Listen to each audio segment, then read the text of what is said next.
Hello বন্ধুরা, অষ্টমীর সকালের ভিডিও নিয়ে চলে এলাম তোমাদের সাথে। সকালবেলা স্নান টান সেরে রেডি হয়ে চলে গেলাম মন্দিরে, যেহেতু মন্দির আজকের অষ্টমী, অনেক কাজ আর অষ্টমীর পুজো রয়েছে।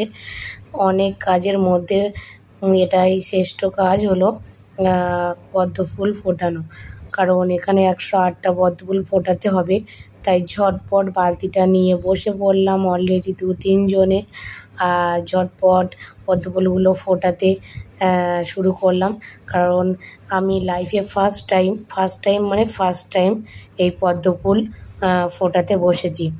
আর এই এক্সপিরিয়েন্সটা আগে থেকে যদিও ছিল না, কিন্তু আমার খুব ভালো লাগছিল। আর আমি বললাম আমাকে একটা ভিডিও করতে, কারণ সত্যি বলতে সত্যি আমার খুব ভালো লাগছিল। কয়েকটা ছবিও তুলে নিলাম। আমার সাথে রয়েছে আমার জায়ের ছেলের বউ, আমার সম্পর্কে বৌমা হয়, ও আমার সাথে ছিল। ও পদ্ম ফুল ফোটাতে বসে গেছে। দেখতেই পাচ্ছ আমরা পদ্ম ফুল ফোটাতে খুবই ব্যস্ত, অলরেডি প্রায় হয়ে গেছে সব ফুলগুলো একসাথে ফোটানো। আমরা খুব আনন্দ করেছি অষ্টমীর দিন, কারণ প্যান্ডেলে পূজা আর হাতে হাতে কাজ করা বুঝতেই পারছো। সবাই খুব এনজয় করেছি এবং একসাথে সবাই মিলে কাজ করাটাকে যে কত ভালো লাগে কি বলবো আর। এবার সন্ধেবেলা আমরা চললাম রেডি হয়ে ঘুরতে, যেহেতু অষ্টমী রাতে ঘুরতে যেতেই হবে, তার মাস্ট। তো রেডি হয়ে ঘুরতে চলে গেলাম। দেখো এখানে প্যান্ডেলটা এত সুন্দর লাগছে। এটা হলো বারুইপুর 4 নম্বরের প্যান্ডেল। এখানে এত ভিড়, প্রচণ্ড ভিড় হয়েছিল। ভিড়ের মধ্য দিয়ে আমরা কোনোভাবে ভিতরে ঢুকলাম, কিন্তু এত ভিড় ঠেলে ভিতরে এসে একটু শান্তি পেলাম।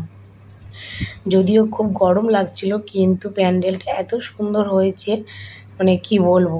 সত্যি প্যান্ডেলটা দেখে আমাদের মন জুড়িয়ে গেছে, যে এত কষ্ট করে ভিড় ঠেলে আসা আমাদের সার্থক হয়েছে। প্যান্ডেলটার ভিতরে খুব সুন্দর ছোট্ট ছোট্ট পাখির বাসা, এবং একটা গাছটা এত বড় করেছে, এত ডালপালা ছেড়ে গেছে, তার মধ্যে হরেক রকম প্রজাপতি পাখি, পেঁচা আর নানান অনেক পাখিও রয়েছে।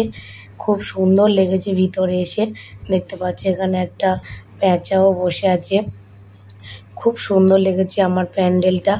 তো এর মধ্যে আমি সুবাবু আর সুবাবুর বাবাকে হারিয়ে ফেলেছিলাম, খুঁজেই পাচ্ছিলাম না।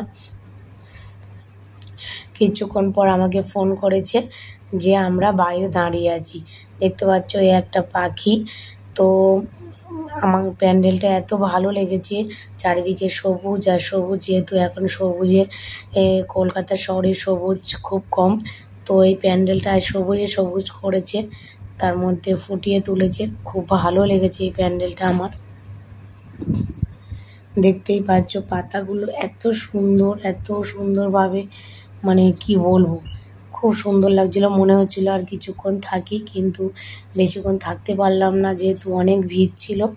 আর সুবাবুর বাবা অলরেডি আমার জন্য বাইরে ওয়েট করছিল, তাই ঝটপট বেরিয়ে চলে এলাম। এসে আমি আর সুবাবু একটা করে জল খেলাম এবং অষ্টমীটা কমপ্লিট।